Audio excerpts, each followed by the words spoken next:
gonorrhea kwa upande wa wanawake inakuwa confused na PID, na mara nyingi huaga ina present na dalili za PID. Kwa mwanamke ambaye anakuwa na gonorrhea atakuwa anapata maumivu makali ya tumbo chini ya kitovu, atakuwa anatoka na uchafu sehemu za siri. Kwenye upande wa gonorrhea uchafu unakuwa una harufu sana, na ule uchafu unakuwa kama usaha. Kwa unaweza ukawa wa njano mpaka mweupe na uchafu unakuwa una harufu.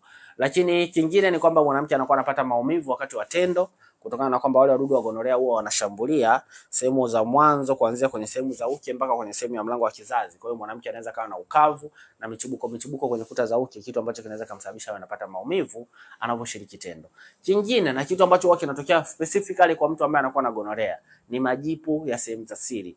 Kwenye sehemu ya nje ya uke pale huwa kuna tezi ambazo zinaitwa Bartholin gland.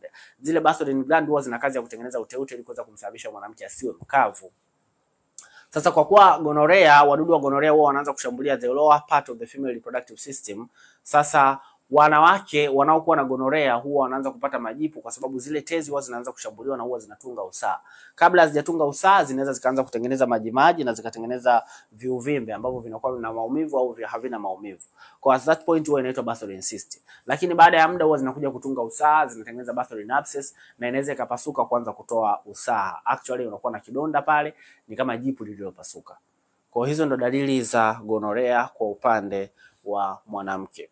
Mwanamke ukiwa na hizo dalili unatakiwa kupata matibabu haraka, kwa sababu gonorrhea huwa inachangia kwa kiwango kikubwa sana hawa wanawake kuweza kushindwa kubeba ujauzito.